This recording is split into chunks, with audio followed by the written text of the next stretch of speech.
Chapter 43 of The Princess Casamassima by Henry James. This recording is in the public domain.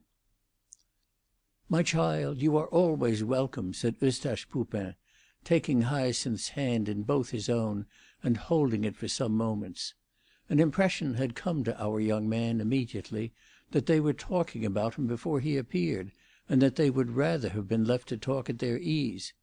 He even thought he saw in Poupin's face the kind of consciousness that comes from detection, or at least interruption, in a nefarious act.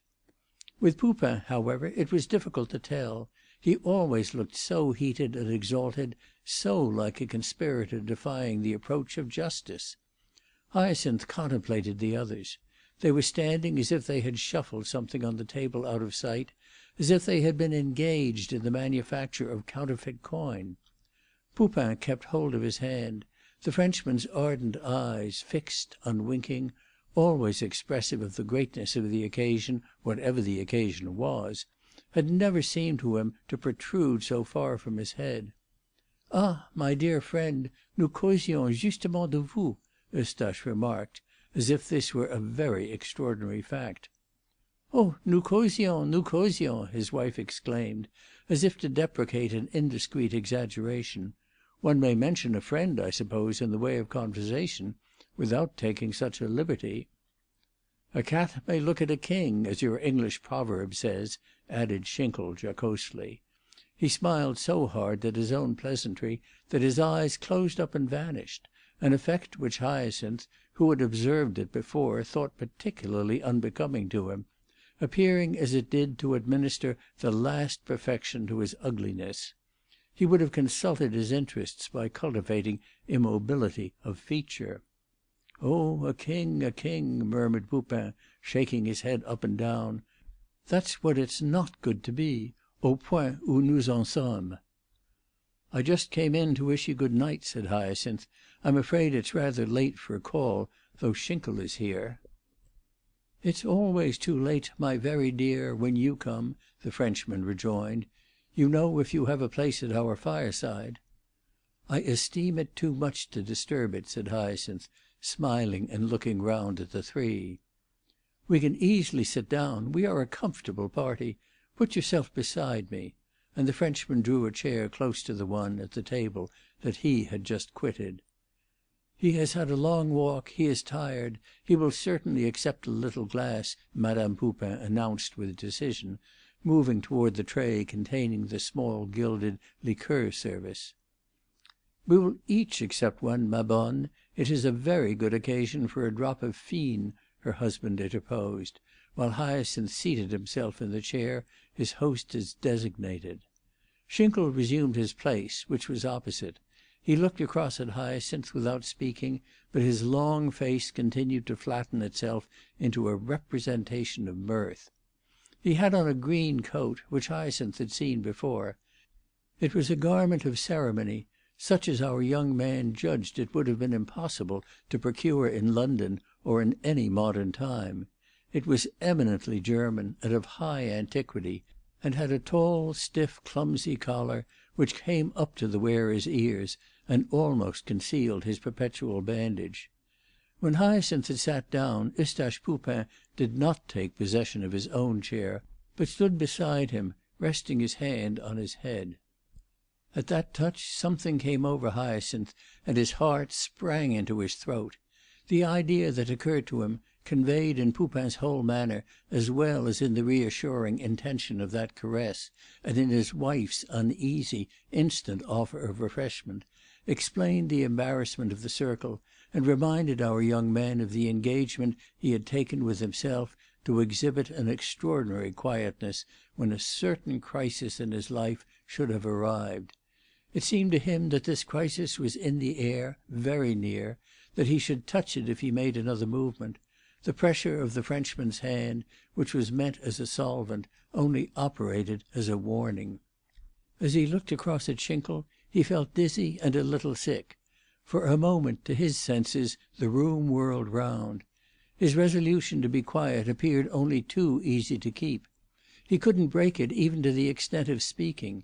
He knew that his voice would tremble, and that is why he made no answer to Shinkle's rather honeyed words, uttered after an hesitation. "Also, my dear Robinson, have you passed your Sunday well? Have you had a nappy day?" Why was every one so endearing? His eyes questioned the table, but it encountered nothing but its well-wiped surface, polished for so many years by the gustatory elbows of the Frenchman and his wife, and the lady's dirty pack of cards for patience (she had apparently been engaged in this exercise when Shinkle came in), which indeed gave a little the impression of gamblers surprised, who might have shuffled away the stakes. Madame Poupin, who had dived into a cupboard, came back with a bottle of green Chartreuse, an apparition which led the German to exclaim, "Lieber Gott, you French, you French! How well you manage! What would you have more?" The hostess distributed the liquor, but Hyacinth was scarcely able to swallow it, though it was highly appreciated by his companions. His indifference to this luxury excited much discussion and conjecture, the others bandying theories and contradictions, and even ineffectual jokes, about him, over his head, with a volubility which seemed to him unnatural. Poupin and Shinkle professed the belief that there must be something very curious the matter with a man who couldn't smack his lips over a drop of that tap. He must either be in love or have some still more insidious complaint. It was true that Hyacinth was always in love, that was no secret to his friends, and it had never been observed to stop his thirst. The Frenchwoman poured scorn on this view of the case, declaring that the effect of the tender passion was to make one enjoy one's victual, when everything went straight, bien entendu, and how could an ear be deaf to the whisperings of such a dear little bonhomme as Hyacinth? In proof of which she deposed that she had never eaten and drunk with such relish as at the time, it was far away now, when she had a soft spot in her heart for her rascal of a husband. For Madame Poupin to allude to her husband as a rascal indicated a high degree of conviviality. Hyacinth sat staring at the empty table with the feeling that he was, somehow, a detached, irresponsible witness of the evolution of his fate. Finally he looked up and said to his friends, collectively, "What on earth's the matter with you all?" And he followed this inquiry by an invitation that they should tell him what it was they had been saying about him, since they admitted that he had been the subject of their conversation. Madame Poupin answered for them, that they had simply been saying how much they loved him, but that they wouldn't love him any more if he became suspicious and grincheux. She had been telling Mr. Shinkle's fortune on the cards, and she would tell Hyacinth's if he liked. There was nothing much for Mr. Shinkle, only that he would find something some day that he had lost, but would probably lose it again, and serve him right if he did. He objected that he had never had anything to lose, and never expected to have, but that was a vain remark, inasmuch as the time was fast coming when every one would have something, though indeed it was to be hoped that he would keep it when he had got it. Eustache rebuked his wife for her levity, reminded her that their young friend cared nothing for old women's tricks, and said he was sure Hyacinth had come to talk over a very different matter, the question, he was so good as to take an interest in it, as he had done in everything that related to them, of the terms which Monsieur Poupin might owe it to himself, to his dignity, to a just though not exaggerated sentiment of his value, to make in accepting Mr. Crookenden's offer of the foremanship of the establishment at Soho, an offer not yet formally enunciated, but visibly in the air, and destined, it would seem at least, to arrive within a day or two. The old foreman was going to set up for himself. The Frenchman intimated that before accepting any such proposal he must have the most substantial guarantees. "Il me faudrait des conditions très particulières." It was singular to Hyacinth to hear M. Poupin talk so comfortably about these high contingencies, the chasm by which he himself was divided from the future having suddenly doubled in its width. His host and hostess sat down on either side of him, and Poupin gave a sketch in somewhat sombre tints of the situation in Soho, enumerating certain elements of decomposition which he perceived to be at work there, and which he would not undertake to deal with unless he should be given a completely free hand. Did Schinkel understand, and was that what Schinkel was grinning at? Did Schinkel understand that poor Eustache was the victim of an absurd hallucination, and that there was not the smallest chance of his being invited to assume a lieutenancy? He had less capacity for tackling the British workman to-day than when he began to rub shoulders with him, and Mr. Crookenden had never in his life made a mistake, at least in the use of his tools. Hyacinth's responses were few and mechanical, and he presently ceased to try to look as if he were entering into the Frenchman's ideas. "You have some news about me," he remarked abruptly to Schinkel. "You don't like it, you don't like to have to give it to me, and you came to ask our friends whether they wouldn't help you out with it. But I don't think they will assist you particularly, poor dears. Why do you mind? You oughtn't to mind more than I do. That isn't the way." Qu'est-ce qu'il dit, le pauvre chéri?" Madame Poupin demanded eagerly, while Schinkel looked very hard at her husband, as if to ask for direction. "My dear child, vous faites des idées," the latter exclaimed, laying his hand on him remonstrantly. But Hyacinth pushed away his chair and got up. "If you have anything to tell me, it is cruel of you to let me see it, as you have done, and yet not satisfy me." "Why should I have anything to tell you?" Schinkel asked. "I don't know that, but I believe you have. I perceive things, I guess things quickly. That's my nature at all times, and I do it much more now." "You do it indeed. It is very wonderful," said Schinkel. "Mr. Schinkel, will you do me the pleasure to go away? I don't care where, out of this house," Madame Poupin broke out in French. "Yes, that will be the best thing, and I will go with you," said Hyacinth. "If you would retire, my child, I think it would be a service that you would render us," Poupin returned, appealing to his young friend. "Won't you do us the justice to believe that you may leave your interests in our hands?" Hyacinth hesitated a moment.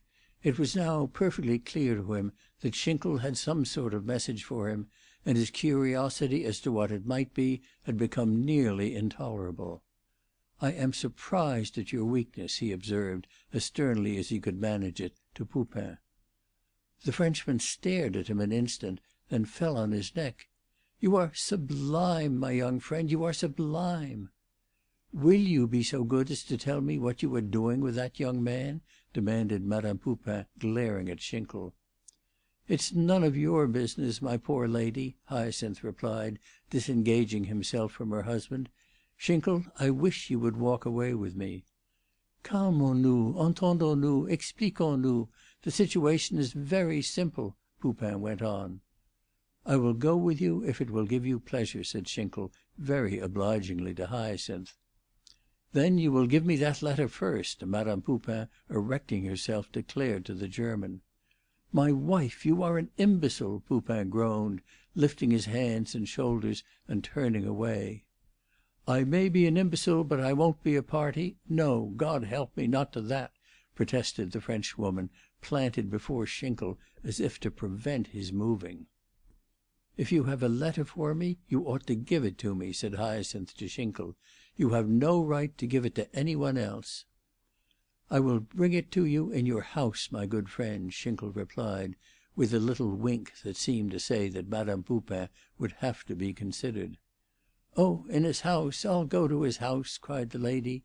"I have always regarded you as my child," she declared to Hyacinth, "and if this isn't an occasion for a mother—" "It's you that are making it an occasion. I don't know what you are talking about," said Hyacinth. He had been questioning Schinkel's eye, and he thought he saw there a little twinkle of assurance that he might really depend upon him. "I have disturbed you, and I think I had better go away." Poupin had turned round again. He seized the young man's arm eagerly, as if to prevent his retiring before he had given a certain satisfaction. "How can you care when you know everything is changed?" "What do you mean, everything is changed?" "Your opinions, your sympathies, your whole attitude. I don't approve of it, je le constate. You have withdrawn your confidence from the people, you have said things in this spot where you stand now that have given pain to my wife and me."